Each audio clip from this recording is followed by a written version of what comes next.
Êxodo, capítulo de número 4.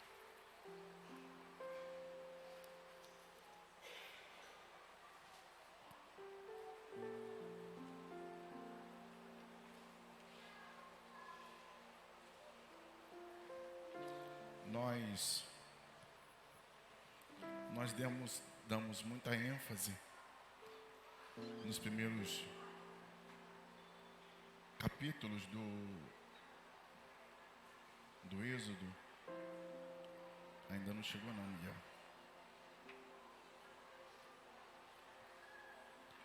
Nós damos muita ênfase no capítulo do Êxodo, nos primeiros capítulos do Êxodo. Acho que tem sobra, tá? É sobra. Nós damos muita ênfase nos primeiros capítulos do Êxodo. A partir do... Acho que tá bom, Miguel. Se tirar a sobra para mim tá bom. Do jeito que tá aí para mim, se não mexer em nada. Olhando para a história de Israel, olhando para o nascimento de Moisés, olhando para a libertação do povo, observando o encontro de Moisés com Deus, nos debruçamos muito sobre a ideia da sarça e a conversa de Deus com Moisés. Olhamos Deus chamando Moisés e Moisés dando as suas negativas, colocando os seus poréns, dizendo que não tinha habilidade para falar, não tinha isso, não tinha aquilo. E Deus vai movendo a vida de Moisés. Quando ele sai desse encontro, ele vai conversar com seu sogro Jetro, vai bater um papo, vai alinhar aquilo que Deus havia falado a ele. E parece que há um apêndice, parece que há um texto perdido que nós passamos por ele, né? Saímos do encontro de Moisés com Deus e entramos automaticamente em Moisés diante do faraó, já fazendo seus primeiros sinais. Na verdade, o texto não é um texto fácil, não é um texto que nós podemos trazer uma afirmativa de forma consistente, mas o texto que nós vamos ler nessa manhã, ele traz luz a algumas questões, ele nos dá assim um entendimento, né, a partir de interpretação, porque a Bíblia é um livro de interpretação e nós a interpretamos a partir do Espírito Santo, amém? Não das nossas convicções pessoais. Esse texto parece que está solto nesse link entre o chamado de Moisés, a saída para o povo, a saída para o Egito, a volta para o Egito e os seus milagres acontecendo. Então, capítulo 4, verso 18, parece que Deus colocou um negócio ali no meio, disse assim: dá uma olhada aí. Vamos pensar sobre isso nesta manhã, sobre esse texto. Capítulo 4, verso 18, que parece estar solto nessa história. Saindo Moisés, voltou para Jetro, seu sogro, e lhe disse: deixe-me ir, voltar a meus irmãos que estão no Egito, para ver se ainda vivem. Disse-lhe Jetro: vai-te em paz. Disse também o Senhor a Moisés em Midian: vai tornar para o Egito, porque são mortos todos os que procuravam tirar-te a vida. Tomou, pois, Moisés a sua mulher e a seus filhos, fê-los montar no jumento e voltou para a terra do Egito. Moisés levava na mão a vara de Deus. Disse o Senhor a Moisés, só abre um parênteses aqui, voltou para a terra do Egito, Moisés levava na mão a vara de Deus. Você já pensou sobre isso? Depois, Bruno, dá uma poeira aqui para mim, por favor. Só está aí para você. Você já pensou sobre isso? Até o encontro de Moisés com Deus, o cajado era de Moisés. O cajado era de quem? Aí Deus vai, manda ele lançar o cajado no chão, ele lança, vira cobra, ele pega de novo. Porque ele entregou para Deus. Agora não é mais o cajado de Moisés. Agora é o cajado de Deus. Porque tudo que você entrega para Deus, quando retorna para você, não é mais seu, é de Deus. Então agora ele está dizendo, levava na mão o cajado de Deus. Quando você e eu entregamos uma oferta, que não é o caso aqui neste momento, essa oferta ao voltar para nós, não é mais nossa. É Deus que fez, é Deus que transformou. Porque na nossa mão só servia para poder apoiar a gente. Mas quando volta para nós, Deus faz milagre com aquilo que está em nossas mãos. É aí que tu vai pregar? Não, né? Então ele só se apoiava. E de repente Deus vai e muda a história. E agora aquilo que era de Moisés, Deus vai lá e diz, isso aqui é meu. Então não fique preocupado nesse mês de maio. Porque aquilo que você está colocando, a oração que você está colocando voltará para a sua mão. O jejum que você está colocando, a oferta que você está colocando, a adoração que você está colocando, voltará para a sua mão. E Deus vai dizer, isso aí é meu, foi eu que te dei. Continuemos no texto. Disse o Senhor a Moisés, quando voltares ao Egito, vê que faças diante de Faraó todos os milagres que te hei posto na mão. Deus está falando, eu te dei já milagres em tuas mãos, eu te dei milagre em tuas mãos, porque você me deu, eu estou te devolvendo milagres, você me deu um cajado, eu estou colocando milagres em sua... Você pode declarar para quem está ao seu lado nessa manhã, o que você deu, entregou ao Senhor, será milagre agora em suas mãos. Deus vai fazer sinais através daquilo que você colocou diante dele. Disse o Senhor a Moisés, quando voltares ao Egito, vê que faças diante de Faraó todos os milagres que te hei posto na mão. Mas eu lhe endurecerei o coração para que não deixes o povo ir. Dirás a Faraó, assim diz o Senhor, Israel é o meu filho, meu primogênito. Digo-te, pois, deixará ir meu filho para que me sirva, mas se recusares, deixá-lo ir, eis que eu matarei o teu filho, teu primogênito. Aqui começa a nossa conversa nesta manhã. Estando, pois, no caminho, numa estalagem, encontrou-o o Senhor e o quis matar.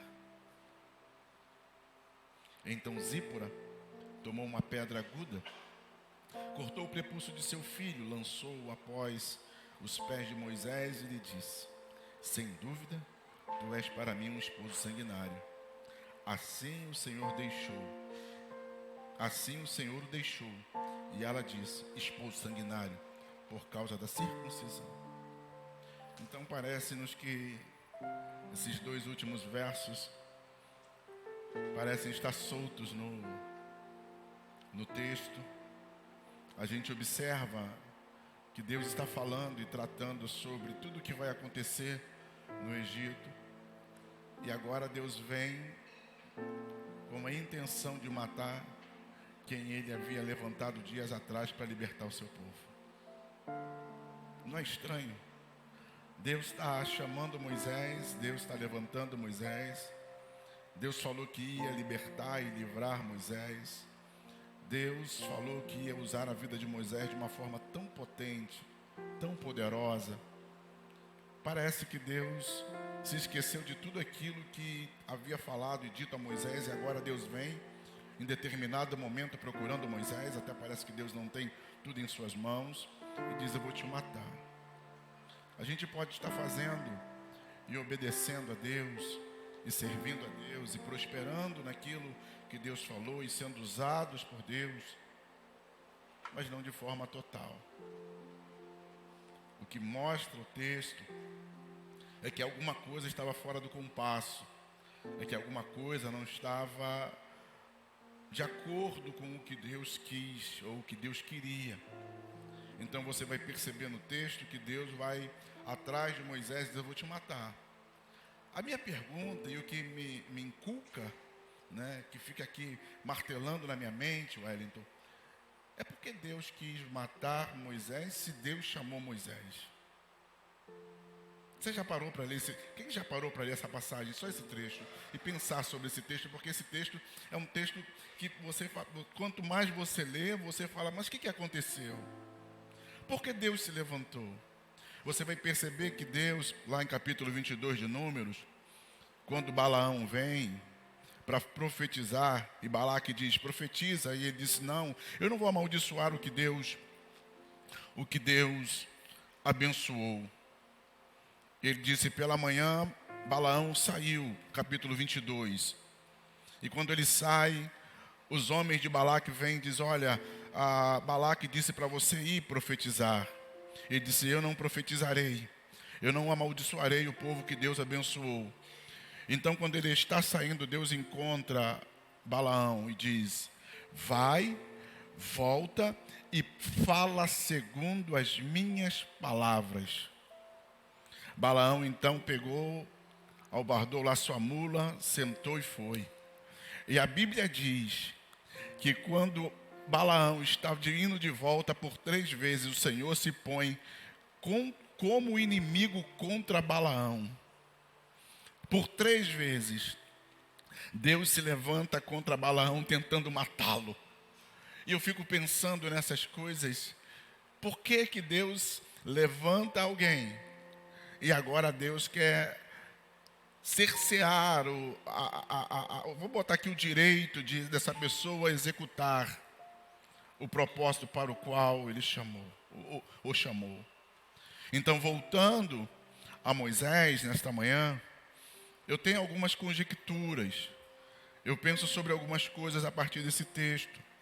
E talvez você pense, pastor, o senhor poderia pregar sobre mãe. Vou pregar. Vou pincelar esse texto. Então eu vejo que há aqui alguma coisa que aconteceu e a gente precisa expandir, Fábio, o nosso raciocínio, o nosso pensamento, Tati, à luz da palavra para esse texto. Então, então Moisés tem uma conversa, Deus o levanta, ele sai com a bênção de Deus e com a bênção do seu sogro Jetro, que era sacerdote em Midian e certamente servia ao Deus Altíssimo. A gente precisa entender que quem são os midianitas? Quando Sara morre, Abraão não está morto. Sara sim. Você vai perceber no capítulo 25 do Gênesis, de 1 a 6, que Abraão se casa de novo. E ao se casar de novo, ele vai ter vários filhos com Quetura. E desses filhos nasce um chamado... Vamos ler o texto, por favor. Já está aí? Já botou no texto? Quetura, vai, só por favor. E desposou Abraão outra mulher, chamava-se Quetura.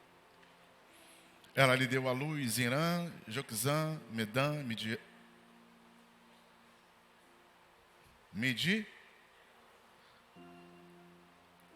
Isabaque e Suá.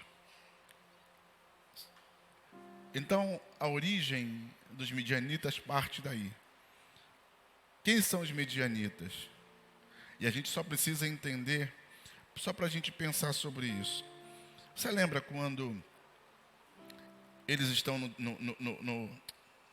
que eles estão caminhando, né? E aí você vai perceber lá com Moisés, não com Abraão, que a Miriam começa a confrontar, dizendo, tu casou com essa negra aí.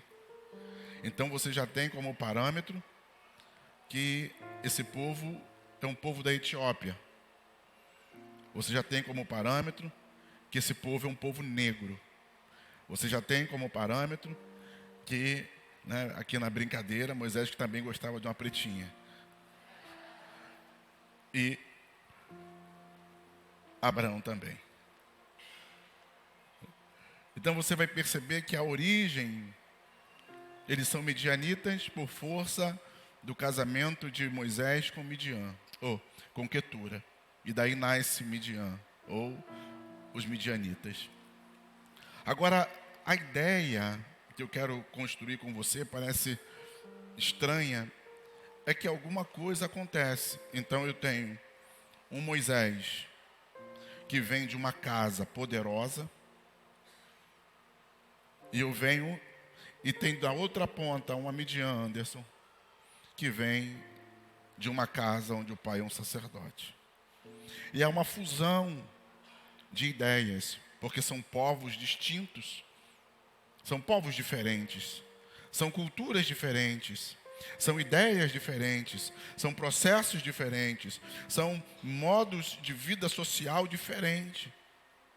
Porque o que pode ser um pecado para nós, pode ser normal para outra cultura. Porque não é uma questão regional, é uma questão cultural. Então você vai perceber que nesta fusão há alguma coisa que não sai bem. Você olha o capítulo 2, 22 de Êxodo, você vai perceber, por favor, vai me ajudando aí nas projeções. 2, 22 do Êxodo, você vai perceber que quando ele chega em Midian, e logo ao chegar ele vai ter se casar com Quetura, e ao se casar, perdão, com Quetura não, com Zípora, e ao casar com Zípora ele vai ter um filho chamado Gerson, e ele vai dizer, porque disse, sou peregrino na terra distante. Então você vai perceber que quando Moisés sai para voltar ao Egito, Gerson tem aproximadamente uns 40 anos, de 38 a 40 anos de idade. Por quê? Porque ele passou 40 anos na casa de Jetro. Então, estou só colocando aqui, só para você ficar pensando comigo. Ok? Entre 38 e 40 anos. Nessa base aí, vou botar 37 para ficar mais equilibrado. Então, esse homem já é um homem formado. Esse homem, você precisa entender que em Gênesis 17, quando Deus chama Abraão e também quer ter um confronto com Abraão, ele vai chamar Abraão e vai dizer circuncida. Lembra disso? Acho que é Gênesis 17, 10 a 14. Eu acho que é isso, ou 3. Eu fiz uma anotaçãozinha aqui. Eu vou te dizer 10 a 14 de Gênesis. Esta é minha aliança, que guardareis entre mim e vós, e a tua descendência. Todo macho entre vós será circuncidado. Por favor.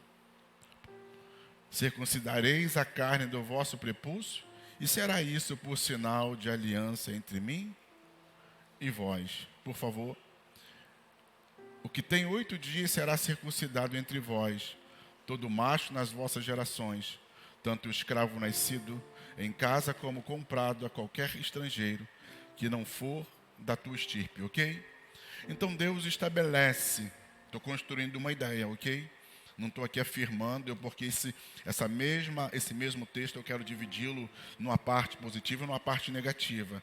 Ok? Eu quero confrontar o texto e as ideias nesta manhã. Então você vai perceber que por Moisés ser um servo do Deus Altíssimo, apesar de ser criado com a ideia do Egito, e ele vem de uma casa forte, ele vem de uma mãe forte, eu digo mãe forte, porque essa mãe é capaz de gerar dentro da sua casa um profeta, Moisés, um sacerdote e uma ministra de louvor. Correto? Nós olhamos em Êxodo 15, nós vamos ver Miriam com seus tamborins tocando e comandando o coral. Nós vamos ver o primeiro sacerdote, o sumo sacerdote, que é Arão. E nós vamos ver o profeta Moisés. Então ele vem de uma casa que é uma casa pesada, que é uma casa onde os ensinamentos, eles são potentes, eles são poderosos, que é uma casa onde a estrutura de ensino bíblico é forte. Então, dentro desse entendimento, que essa casa é uma casa forte, você vai perceber que Moisés, ele já é circuncidado. Porque o anjo não vai falar com ele como falou com Abraão, dizendo: você tem 99 anos e não foi circuncidado. Abraão vem de uma ideia e vem de uma cultura que não necessitava esse tipo de ação. Mas Moisés não. Então perceba que tanto Moisés já era circuncidado. Você vai perceber que dentro dessa casa onde Joquebede, né, dizendo a Moisés: você não vai morrer porque eu estou ouvindo o choro do bebê. É uma casa forte. E ela é tão forte que ela consegue dali levantar. Porque não é por acaso que alguém se levanta espiritualmente do nada. Tem uma construção.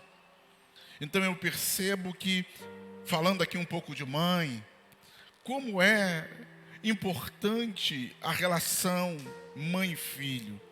Como é importante essa relação de construir, de levantar, de poder investir na vida dos filhos. Então eu percebo que Joquebede é uma grande mãe. Eu percebo que Joquebede é uma mulher totalmente inclinada às coisas de Deus. Eu percebo que Joquebede é alguém que desafia a palavra externa, porque ela entende que Deus protege, que Deus guarda, que Deus livra. Então eu olho para Joquebede, assim como tantas outras mães que nós olhamos na história bíblica e nós olhamos nos dias atuais. Eu vim dizer simples algo nesta manhã: sempre haverá recompensa. A Simone de Beauvoir coloca uma ideia, e a ideia de Simone de Beauvoir, ícone das feministas, é que mãe é uma construção social. Mãe é uma ideia que o patriarcado estabeleceu para confinar, condicionar uma mulher a determinado tipo ou a determinado campo ou área somente ali. Mas eu penso que mãe é uma dádiva divina, que mãe é uma bênção de Deus, que mãe é algo que Deus estabelece sobre a vida específica do feminino. Eu estava ontem almoçando e a gente foi comer aqui próximo. Eu estava com preguiça de cozinhar e ela também. Eu falei: vamos comer alguma coisa aqui mesmo. E fomos ali. E sentou à mesa. A gente já estava terminando e eu observei. Entraram 3 jovens. 3. E na hora eu fiz o diagnóstico: garganta, pé e mão. Garganta, pé e mão. E eles pediram a comida, eu não tinha, só sentou e eu falei: isso aí eu já sei o que é. Só que quando eu fui ao banheiro para poder lavar as mãos, né, eu voltei, eu percebi que os papéis estavam invertidos. Eram 3. De frente estava uma moça para uma moça. E do lado, um homem que queria ser moça.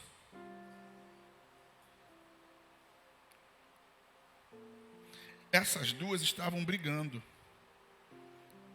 E eu percebi que era uma briga de casal. Onde um daqueles dois ali, daquelas duas, queria ser homem. E o homem queria ser mulher. E eu fiquei olhando aquilo, agora me perdi na conversa. Então você percebe que dentro dessa questão de construção, eles colocam qualquer coisa e dizem: você pode ser, mas mãe não é um papel social. Mãe é uma bênção, ser mãe é uma bênção divina. Ser mãe é algo importante. Então você vai perceber que a força do discipulado de uma mãe sobre a vida de um filho, de uma criança, é importante, é relevante.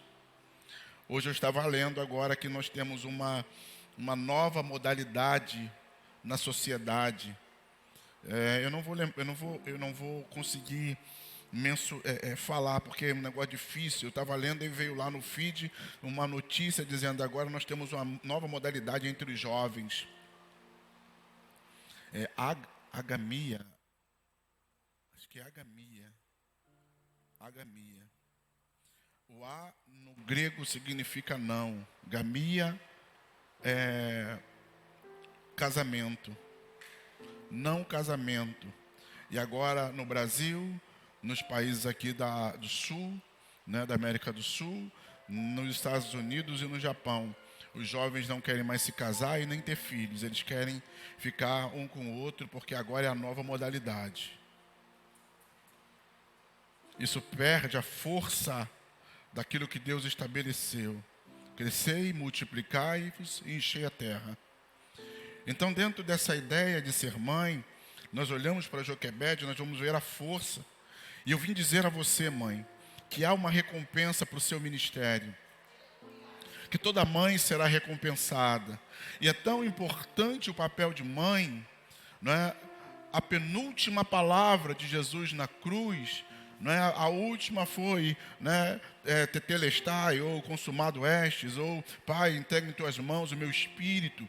Mas a última palavra dele na cruz é: homem, olha aí a tua mãe, mãe, olha aí o teu filho. Para você entender que ele fecha um ciclo, confirmando a autoridade e o poder que uma mãe tem sobre um filho.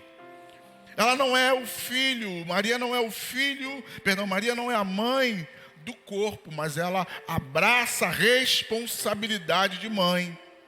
Então Joquebede, quando gera Moisés, Arão e Miriam, ela não saberia e não sabia que teria uma recompensa tão grande, porque todo ministério de mães aí terá uma recompensa. É muito investimento, é muito choro, é muita dedicação, é muita preocupação. E Deus não vai deixar que você não seja recompensada. Amém? Então qual é a recompensa, pastor, de Joquebede? Ela coloca o filho e diz: Deus vai guardar, Deus vai proteger. Ela coloca literalmente nas mãos de Deus. E quando ela coloca nas mãos de Deus, o filho volta. Eu vim dizer a você, mãe, não adianta você tentar resolver. É melhor você colocar nas mãos de Deus. Porque você vai lá e dá o teu jeito, você vai lá e esconde, você vai lá e coloca embaixo, você vai lá, mas chega uma hora que você fala: só Deus para resolver essa questão, só Deus para resolver essa peleja, só Deus para resolver essa batalha, só Deus para resolver esse projeto. E aí você coloca nas mãos de Deus, prepara e coloca nas mãos de Deus, e Deus vai fazer o caminho certo. Pastor, mas o meu filho está no Egito, mas ele volta.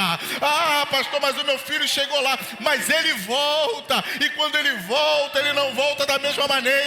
E quando ele volta, ele não volta do mesmo jeito. E quando ele volta, ele não volta debaixo de perseguição, debaixo de sentença. E você vai perceber qual é a recompensa da mãe. É que ela coloca o filho perseguido. Ela coloca um filho nas mãos de Deus debaixo de uma sentença de morte. E esse filho volta sem perseguição e sem sentença de morte.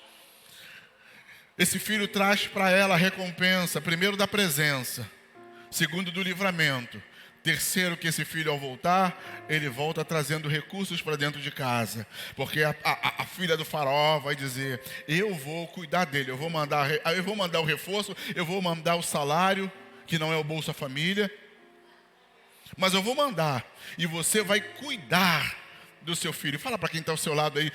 Tem mães aqui nessa manhã, tem mães aqui, né? Levante a sua mão. Eu quero declarar sobre você a recompensa. Eu sei que toda preocupação, que todo investimento haverá recompensa para a sua casa, para a sua vida e para a sua família. Então, falando de mães, nós olhamos para Joquebede. E olhando para Joquebede, nós vamos entender que o pai de Moisés faz o papel dele como pai. Ele vai circuncidar esse garoto, e isso é ponto pacífico. Haja vista, se isso não acontecesse, Deus iria circuncidá-lo. Então, nesse texto que está solto aí no meio, que parece que Deus entra numa contraditória, Deus vai entrar e vai dizer, eu vou te matar. Por que, Deus? Porque tem alguma coisa na sua casa e na sua caminhada que precisa ser acertados para que você tenha êxito nessa batalha. Por vezes nós estamos fazendo aquilo que Deus quer. Por vezes nós estamos caminhando na dimensão e na ideia que Deus quer, no propósito. Mas ainda falta alguma coisa a ser acertada. Ainda falta, sabe, o último ponto. Ainda falta o último detalhe. Aí você fala, não, mas eu sou crente, mas eu sou dizimista, mas eu sou ofertante, mas eu trabalho na igreja, mas eu sou do louvor, eu sou do departamento infantil, eu sou. Mas Deus está falando nessa manhã, ainda precisava para aquele que tinha um chamado. Ele tinha um chamado, ele tinha um envio, ele tinha unção, ele tinha tudo. Mas Deus falou, peraí, falta acertar alguma coisa dentro da sua casa. Eu vim dizer para nós, você pode estar aí do lado do seu cônjuge, né? Eu vou falar aqui para minha esposa, precisamos acertar alguma coisa na nossa casa. Para que a nossa caminhada tenha êxito, para que a nossa caminhada seja sucesso, porque Deus não vai usar 90%, Deus não vai usar 89%, Deus vai usar 100%. Olha, entenda isso. Samuel diz para Saul, Saul vai lá e mata todo mundo, mata os queneus, mata todo mundo, acaba com tudo. Primeiro ele mata os amalequitas, acaba com todo mundo. Quando ele chega lá, o que ele encontra, marido de ovelha, ele disse, mas eu não mandei exterminar tudo, mas eu achei que eu poderia guardar. Aí Deus falou, por causa disso você perde o ministério, por causa disso você perde o reino. Eu mandei você ser integral, total, pleno. Então, por vezes, detalhes na nossa vida e na nossa casa estão, sabe, segurando aquilo que Deus quer fazer, o milagre que Deus quer fazer, a resposta que Deus quer dar, sabe, o mover que Deus quer fazer através da nossa vida. Por vezes há um detalhe que nós não percebemos. E a responsabilidade é de quem? Então eu abro aqui o nosso pensamento nesta manhã para nós tentarmos, sabe, caminhar sobre uma ideia. Deus aparece. Queimou?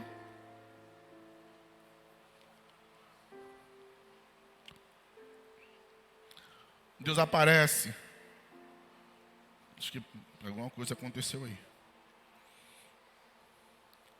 Aparece a Moisés. Deus aparece. Ele disse, eu vou te matar.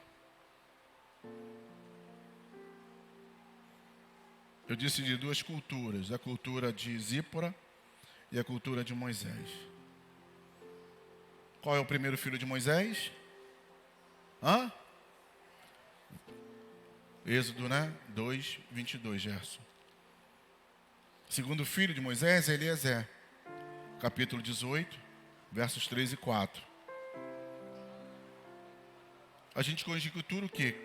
Qual é o filho que não tem o prepúcio cortado? Qual é o filho que...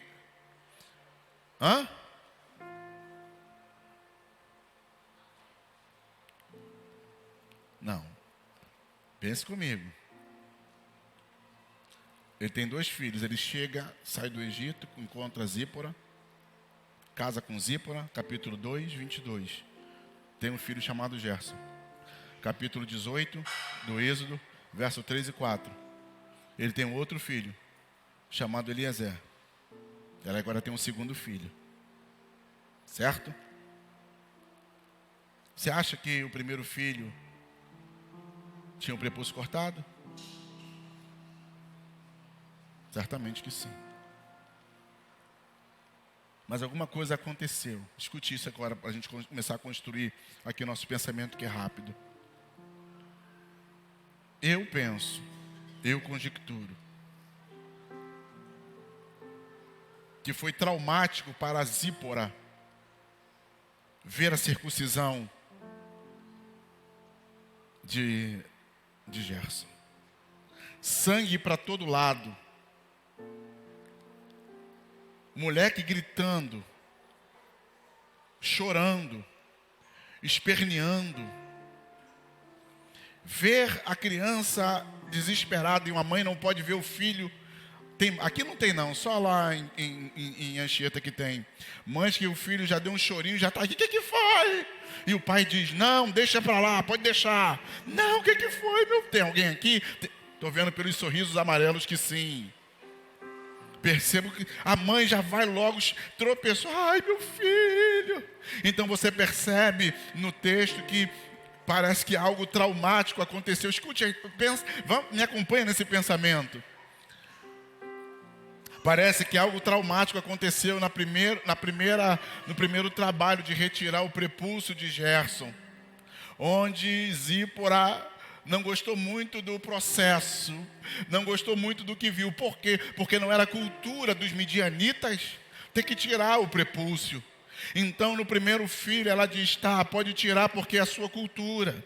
Pode tirar porque não tem problema. E quando ela vê todo aquele alvoroço, sangue para todo lado, a criança chorando, tendo que cuidar depois, né, do corte do prepúcio ou da fimose, ela agora fica traumatizada. E no segundo filho, posso conjecturar que ela está dizendo, o primeiro você fez da sua maneira, agora quem vai criar e vai criar do meu jeito. Opa! O primeiro você fez do teu jeito, da tua maneira, mas o segundo vai ser do meu jeito. Você pode ser, mulher, uma ajudadora no ministério do marido. E o marido, quando nós falamos do homem e da mulher, nós estamos falando que o homem desenvolve cargos. Que o homem desenvolve cargos no ministério, numa igreja. Mas um homem sem uma mulher que é estrutura para essa caminhada não consegue chegar a lugar algum. Um homem desenvolvendo um papel, desenvolvendo uma função, desenvolvendo um chamado, ele só será pleno se estiver ao lado dele alguém que possa ajudá-lo, alguém que possa incentivá-lo, alguém que possa motivá-lo. Então Moisés precisava, e nós precisamos sempre, como homens, de uma mulher que nos apoie e nos incentive para aquilo que Deus tem chamado. Então você vai perceber, aqui são conjecturas, que alguma coisa aconteceu, Léo, e ela vai dizer, não, Gerson foi o que foi, sangue para todo lado, gritaria e choro, e eu fiquei aqui, com um problema na mão para resolver. Quantos dias essa criança ficou aí chorando com febre? Com Eliezer será diferente. Com Eliezer não vai ser do mesmo jeito, não. E Moisés, então, para não ter problema dentro de casa, Moisés também é um homem sábio. Meu irmão, porque tem marido que é só a graça. Aí ele diz, tá bom, mulher, vai ser do teu jeito, vai ser da tua maneira. E ela diz, não, esse não vai ter prepúcio cortado. Mas o problema chega aqui. Porque quando você precisa entender qual foi o problema de Abraão, de Sara e de Agar, foi Abraão dar ouvidos a Sara, foi Abraão dar ouvido a Sara naquele momento dizendo, vai lá e faz. Eu não estou dizendo que a mulher é errada, que o homem é certo, não é isso que está em questão nessa manhã. Eu estou dizendo que nós precisamos andar alinhados como marido, como mulher, como pai, como mãe, como família. E esse alinhamento, ele vem através de conversa, ele vem através de entendimento. Não adianta você caminhar alinhado no natural e no espiritual você está desalinhado, você não está conectado. O que eu estou dizendo nesta manhã não é algo natural. O que eu estou dizendo é que Moisés e Zípora, eles tinham um alinhamento natural, mas no espiritual eles estavam desalinhados. Por quê? Porque você percebe no texto que o garoto agora, o segundo filho, Eliezer, não é circuncidado. E aí Deus entra na situação para mover. Aqui nós aplicamos de várias formas esse texto. Tem coisas que é destinada ao homem, tem coisas que são destinadas à mulher, tem coisas que são destinadas ao pai, tem coisas que são destinadas à mãe. Você vai perceber em Gênesis 17 que Deus, deixa desligado se for o caso então, tá? Pode deixar desligado. Em Gênesis 17, que Deus vai falar a Abraão, você vai circuncidar. E Abraão circuncida todos os da sua casa. Sara não se mete nesse processo. Fala para quem? Eu vou falar aqui para minha esposa e você fala para a sua. Nesta manhã tem coisas que é responsabilidade sua e tem coisas que são responsabilidades minha. Então quando você se mete em coisa que não está dentro da sua alçada, O problema está aqui, porque quem vai sofrer não é a mulher, quem vai sofrer não é o filho. Deus não quer matar a mulher, Deus não quer matar o filho, Deus quer matar Abraão. Sabe por quê, Ricardo? Porque o homem é o cabeça da casa, apesar da mulher ser a mulher que comanda, é a mulher que gere, é a mulher que sabe dar dinâmica dentro de casa, mas Deus está olhando, porque o homem se omitiu do papel a qual Deus estabeleceu. E o que nós vemos nesse tempo são homens se omitindo do papel de pai, do papel de sacerdote, do papel de cabeça, do papel de pastor da sua casa, de papel daquele que vai caminhar e levar a sua família. E aí nós vemos um número crescente de mulheres se levantando e tomando a vanguarda, e tomando a ponta, e indo desenvolver aquilo a qual elas não foram chamadas. Está muito duro? Está firme? Posso bater mais?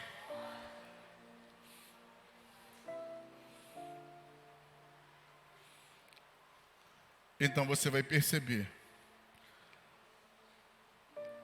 Não é o texto explícito que Zípora vai falar para ele: nesse filho aqui você não bate não. Ah não, lá na tua casa não tem isso não.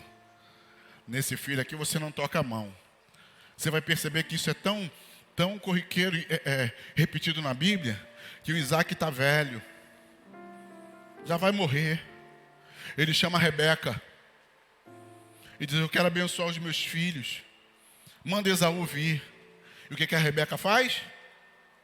É Rebeca? É Rebeca, né? Raquel e Lia, né? Rebeca. É que é tanta... Rebeca. Aí ele fala assim: manda chamar Esaú, meu filho, que eu vou abençoar. O que ela faz? Ela fala: não vai abençoar esse não, vai abençoar o outro. Ela entra e muda a história, ela muda o processo, e o problema está aí até hoje. Então eu vim dizer para você, mãe, eu vim dizer para você também, pai, que a gente precisa criar com sabedoria. A gente precisa cuidar com sabedoria. A gente precisa entender que o melhor para o nosso filho não é aquilo que a gente quer, mas o melhor para o nosso filho a gente precisa avaliar. Às vezes você quer alguma coisa boa para o seu filho, porque você acha que aquilo é bom. Mas se não é o que o seu filho quer de fato, a gente precisa pensar sobre isso. Então agora nós temos um problema. O problema ele não é explícito, como eu disse. O problema é que Moisés não exerceu o seu papel. Às vezes a gente, para não ter problema dentro de casa, a gente dá uma marcha ré, sim ou não? Sim ou não? Estou pregando para alguém nessa manhã ou só para mim? Você sai do ambiente, você fecha a boca, você vai ver vai ouvir um louvor, vai ver um filme, só para não ter problema dentro de casa. Mas Deus vai lá e fala: eu quero cumprir o propósito da sua casa, eu quero cumprir o propósito da sua família, e para que isso ocorra, você vai ter que tirar algumas coisas de lá. Fala para quem está ao seu lado: é algo pequeno, às vezes. Fala assim: algo pequeno, às vezes, que pode trazer um grande problema dentro da sua casa. Algo pequeno. Eu já falei isso: como que um pedaço de carne morto pode trazer tanto problema? Como que um pedaço de carne morto pode matar alguém? Falando de Abraão, já falei sobre isso. Então Deus fala: é um pequeno detalhe que tem aí, Moisés, que está travancando a tua vida. É um pequeno detalhe que está travancando esse casamento. É um pequeno detalhe que está travancando essa maternidade. É um pequeno detalhe que está travancando. E você precisa ter a percepção. Quem cedeu para que esse pequeno pedaço de carne pudesse trazer morte? Quem cedeu para que esse pedaço de carne ínfimo pudesse fazer com que Deus quisesse matar Moisés? Então eu percebo que Moisés não se posiciona E quando ela vê que o negócio está... eu vou falar para as mulheres nessa manhã. Eu vou falar para mulheres que se posicionam. Eu vou falar para mulheres que têm autoridade. Eu vou falar para mulheres que não se omitem. Eu vou falar para mulheres que ainda têm uma visão de Deus. Eu vou falar para mulheres... Eu estou falando para mulheres nesta manhã. Eu queria ouvir alguém dando um glória. Alguém dando um aleluia. Eu estou falando para mulheres que têm ousadia. Eu estou falando para mulheres que conhecem por vezes seus erros. Eu estou falando para mães que por vezes entendem que o processo não está correto. Eu estou falando para homens também que precisam se posicionar. Então você vai perceber no texto, você vai perceber na leitura que Deus vem. E quando Deus vem, Deus não fala absolutamente nada. Deus entra na situação. E eu vou ler o texto mais uma vez com você nesta manhã. E diz assim: então Zípora tomou, verso de número 24. Então Moisés, no meio do caminho, numa estalagem, encontrou o Senhor e Deus o quis matar. Então Zípora tomou uma pedra aguda, cortou o prepúcio de seu filho e lançou aos pés de Moisés. Me diga, em que momento, pastor Elisângela, em que momento, pastor Adalberto, em que momento, pastor Júlio, Deus vai falar para Zípora e para Moisés, dizendo: eu vim aqui te matar por causa do prepúcio de Eliezer? Em momento nenhum. Mas ela sabe o que está errado na casa. Eu vim dizer que uma mãe sabe o que está errado dentro da casa. Eu vim dizer que a mãe tem a sensibilidade do que está errado dentro de casa. E por vezes ela sabe. Deus se revela a Moisés, mas é a mesma carne. Não tem conversa dela com Moisés, não tem troca, não tem Deus falando o que é, mas ela sabe o que está errado. E ela diz: é um pequeno detalhe. Você pode dizer para alguém que está ao seu lado: é um pequeno detalhe. É um pequeno detalhe que precisa tirar para as coisas fluírem. É um pequeno detalhe que nós precisamos resolver para Deus, entrar e nós entrarmos no sobrenatural. É um pequeno detalhe, Bia, que precisa ser tirado. Para quê? Para nós vivermos um tempo de milagres sobrenaturais. Aleluia. Então ela se levanta e se posiciona. Se Moisés não quis fazer, estou terminando, Zípora disse: eu faço. Se Moisés não quis orar, eu oro. Se Moisés não quis jejuar, eu jejuo. Se Moisés não quis cortar, eu corto. Eu posso profetizar para alguém nessa manhã, eu não sei quem é. Você vai vencer o trauma. Você vai vencer a dor. Você vencerá a decepção. Você vencerá o medo, você vencerá a angústia, você vencerá aquilo que roubou a tua paz num tempo. Você vencerá e romperá com aquilo que, te trouxe angústia em determinado tempo da vida. Porque Deus não permitiu que Moisés cortasse, mas permitiu que a Zípora cortasse, para que Zípora pudesse vencer. Oh, meu irmão, vocês vão entrar juntos no sobrenatural. Vocês vão entrar juntos nessa nova jornada. Vocês vão entrar juntos nessa nova etapa da vida. Não vai entrar um atrás e outro na frente, porque um grande homem vai precisar de uma grande mulher ao seu lado. Então Zípora sabe o que está errado dentro da casa. Zípora sabe qual é o problema, e o problema se resolve cortando. O que está escondido precisa vir à forma. É forma literal, tá? Eu estou aqui vou usar uma metáfora, mas não uma metáfora não, como que fala? Ilustração, metáfora. Tá bom assim. O que estava dentro, escondido, precisava vir para fora. O potencial que estava escondido precisava vir para fora. E o potencial só vem para fora quando você corta e tira aquilo que está tapando e travando o potencial.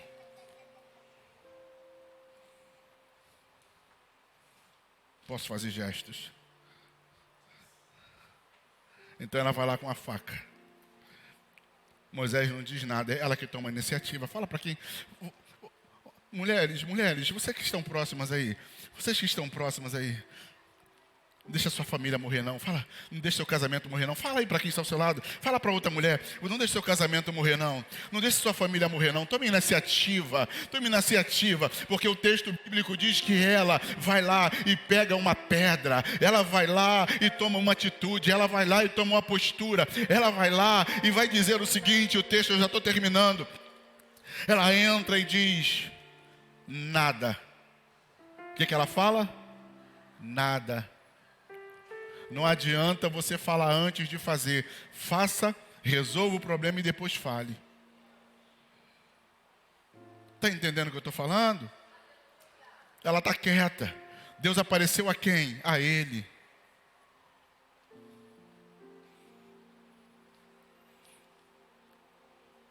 Você olha para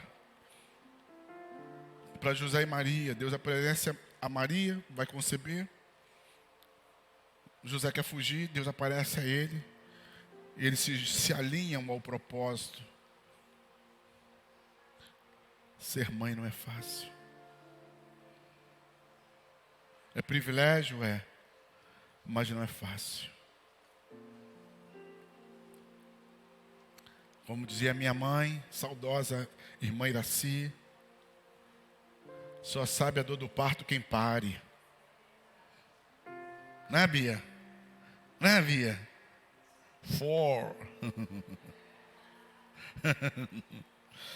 Glória a Deus. Alexandre está todo bobo. Dei carona para ele essa semana. Ele falou, pastor, estou na ativa. Não desanime, Deus proverá. Deus velará por ti. Deus cuida. Então escute. Ela vai lá e toma iniciativa, Johnny. Ela sabe o que está errado. Corta, volta diante do marido e diz, mais ou menos isso aqui. Vou pegar aqui um pedaço aqui de alguma coisa aqui. Mais ou menos isso. Ó. Problema resolvido. Se você sabe qual é o problema, por que você está permitindo a morte chegar na sua casa? Se você sabe qual é a situação, por que você não resolve logo? Por que você não entra logo nessa coisa e bota isso e resolve? Então ela vai dizer, tá aí, ó, esse pequeno pedaço de carne, o texto não é literal. Esse pequeno pedaço de carne era o problema. Mas marido, para terminar, mas marido, eu estou do teu lado. Eu não vou ser uma pedra de tropeço para Deus te matar e você não cumprir o chamado que Ele tem para você. Eu sei que o chamado que... meu Deus, eu estou falando para alguém. Eu sei que o chamado que Ele tem para você passa por mim. Passa pelo um posicionamento meu. Passa por uma atitude minha. Passa por eu estar do teu lado, sendo complemento, sendo ajudadora, sendo a mulher virtuosa. Eu estou do teu lado. Vai dar certo, os nossos filhos não irão morrer. Vai dar certo, vai acontecer e você vai olhar. E eu não vou me alongar muito, mas você precisa olhar depois. Quais são as famílias que cuidam do tabernáculo? Tem Rubenitas? Tem Gersonitas? Ah, tem Gersonitas, né? Tem alguém chamado Eliezer que vai dar cheio de graça para poder fazer os trabalhos do... Eu vim dizer a você nesta manhã. Eu vim dizer a você nesta manhã, o teu cuidado com a tua casa, ele é importante. Eu vim te dizer nesta manhã, que o teu papel de mãe, o teu papel de pai, o teu papel na construção da sua casa é muito importante. Deus, irmão Regis, Ele muda as agendas. A agenda de Zípora era uma, a agenda de Deus era outra, é outra. Ele diz, Zípora, para eu cumprir o que eu tenho na sua casa, eu vou precisar rasgar a sua agenda. Qual é a ideia, pastor, que o Senhor quer nos transmitir nesta manhã? Você não é uma pedra de tropeço na sua casa e na sua família. Por vezes você faz coisas que você acredita. Mas o que você acredita não pode ser maior do que aquilo que Deus orientou. O que você acredita pode botar em risco a sua casa. Eu preciso terminar. Que horas temos?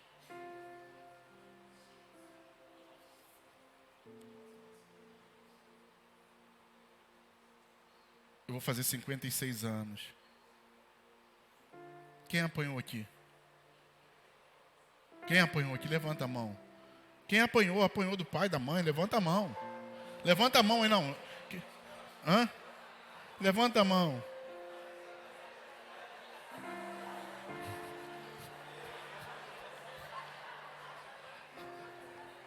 Uns mais, outros menos. E outros muito.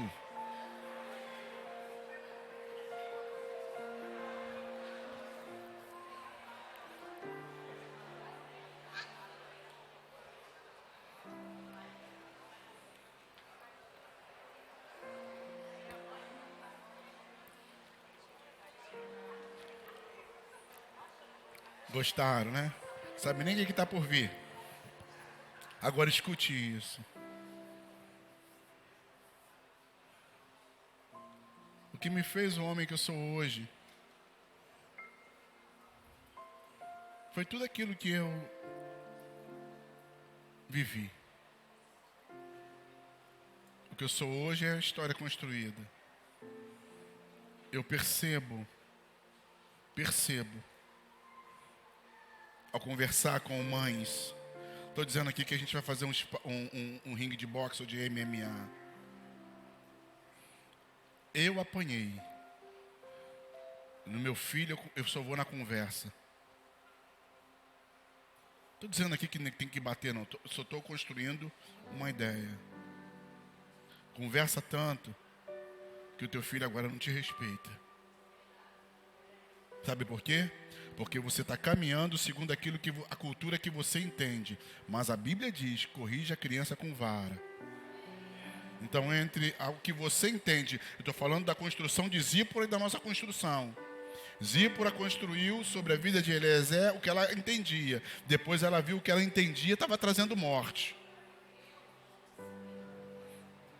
Se ela deixa e construir segundo aquilo que Deus havia dito, estava livre, não teria problema, não teria entrave, não teria nenhum tipo de problema de percalço no meio do caminho. Aí Deus tem que entrar no sono de Moisés para dizer, eu vou te matar. Como se Deus não pudesse matar na hora.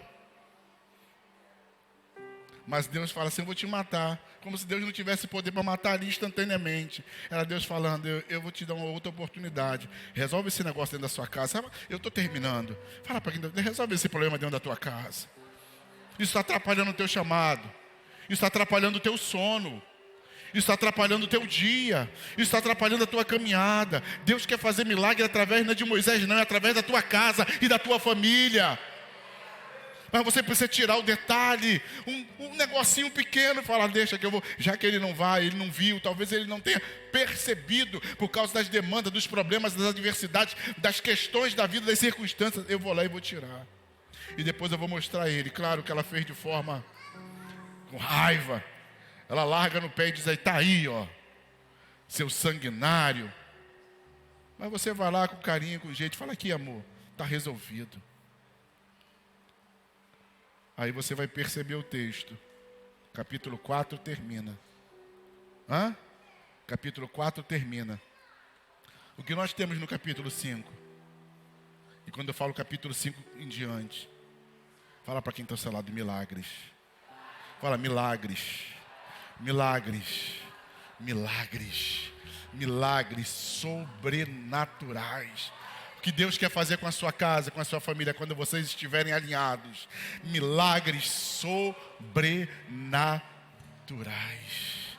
Porque não adianta, homem, você ter uma experiência e essa mulher, sua mulher, não está alinhada. Não adianta, mulher, você ter uma experiência e o seu marido não está alinhado. A gente precisa caminhar junto nessa jornada. A gente precisa caminhar junto com a nossa casa e com a nossa família, para que Deus possa fazer milagres. Feliz Dia das Mães.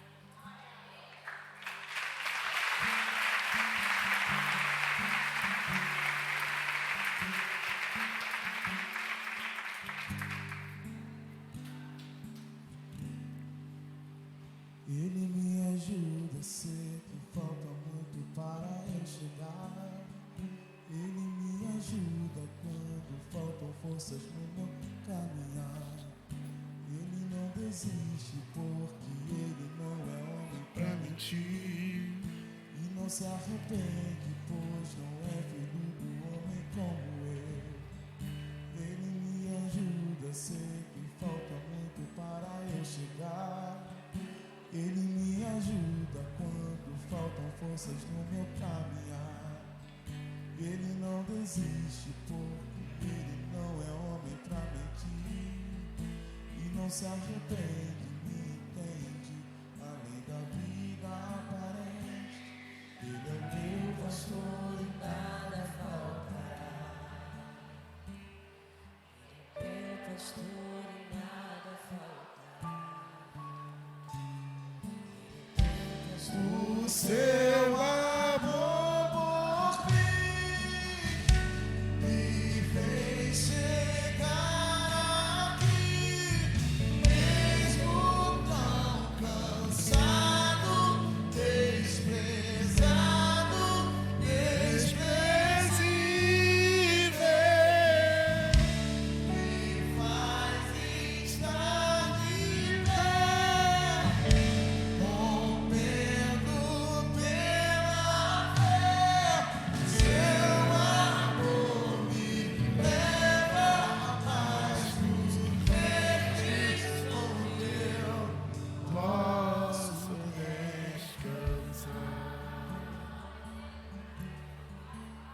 Pai, no nome de Jesus,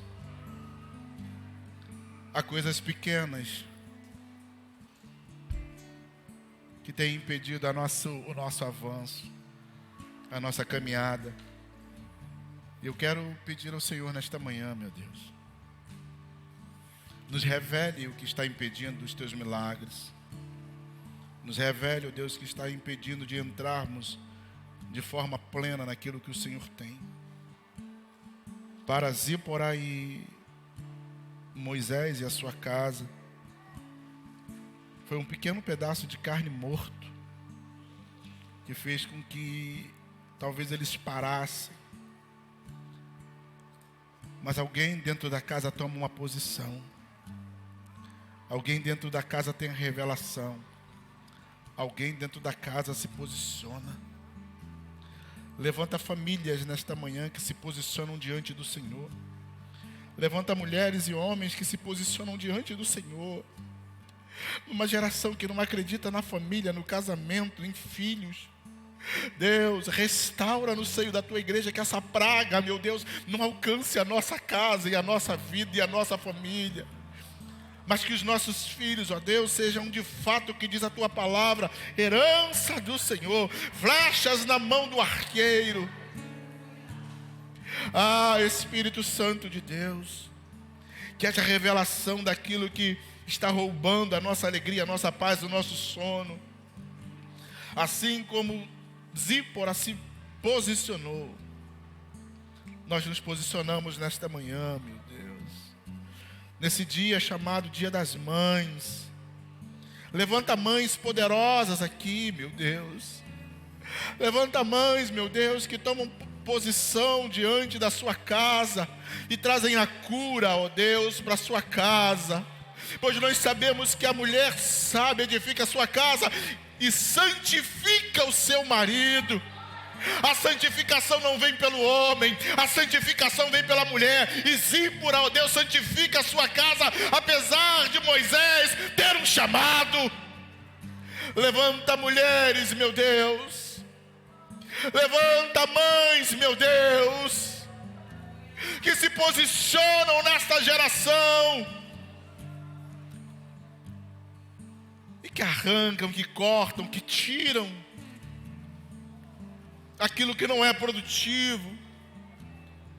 Nos dê a revelação, a sabedoria, meu Pai, para que a nossa geração caminhe vendo os Teus milagres, desfrute dos Teus milagres. Há uma recompensa para os fiéis. O Senhor diz em sua palavra pela boca do apóstolo Paulo: firmes e constantes, abundantes na obra do Senhor. Porque todo trabalho, todo trabalho nele não é vão. Alinha a nossa casa com os teus propósitos. Alinha a nossa casa para aquilo que o Senhor quer fazer. Nós sabemos o que Jesus disse: qual é o homem que vai construir uma torre e não senta antes para projetar os custos. Se essa casa não for construída pelo Senhor, de nada adianta. É aquilo que Jesus disse: um reino dividido ele não ficará de pé. Une maridos, une esposas, une os filhos, a prole, meu Deus, para que o teu propósito seja estabelecido, para que a nossa casa ande no Egito, mas não sendo do Egito e sendo uma referência. Levanta mulheres de oração, levanta sacerdotes nesta manhã, levanta filhos que temem a Deus, meu Senhor. Move nossa casa, meu Senhor, que nós não nos movamos ou não venhamos nos mover segundo a cultura daquilo que aprendemos, mas que nós possamos caminhar mediante a Tua palavra, meu Senhor. Unge cada mãe nesta manhã, fortalece cada serva nesta manhã, dá sabedoria, dá graça, traz revelação sobre elas. Ah, Espírito de Deus, que essa manhã seja uma manhã de arrancarmos o que impede o Teu agir e o Teu fluir, para que a Tua missão na nossa vida e o Teu propósito na nossa vida sejam completos. Eu Te louvo, meu Deus, eu Te louvo, meu Senhor, por aquilo que o Senhor há de fazer através da minha casa, da casa de cada um dos Seus filhos que aqui estão, de cada família representada pela CESO. Move a Tua mão de graça. É o que nós Te pedimos no nome de Jesus. No nome de Jesus. Abençoa cada mãe. Abençoa cada guerreira. Abençoa, meu Deus. E dá a elas a paz, a saúde. Dá a elas a graça, meu Deus. Renova a força delas neste dia. Ah, Espírito Santo. Arranca, ó Deus, a palavra arrependimento. Nós sabemos que filhos são bênção. Eu oro assim, meu Deus, nesta manhã, no nome de Jesus. Amém.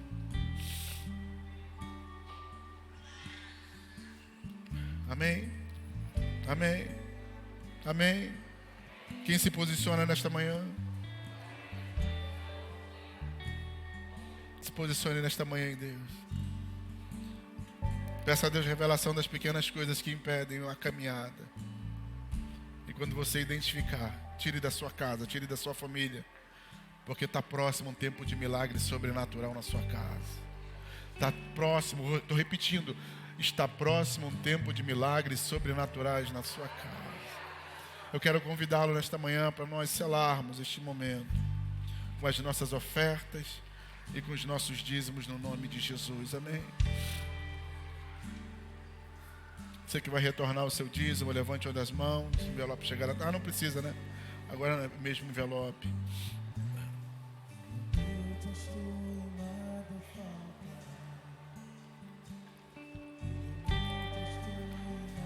Obrigado.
deixar bem. Tem energia. Ó, Nana, criança de Jesus tem energia para gastar. Deixa ele correr. Corre meia hora aí por mim, tá? Vai ver que eu emagreço. Deixa ele, Berto, deixa ele. Pode deixar. Tá animado. Você que vai retornar o seu dízimo nesta manhã, quiser vir à frente, vamos fazer melhor, fique de pé com sua oferta. Você que vai... Fica de pé. Tá, melhor.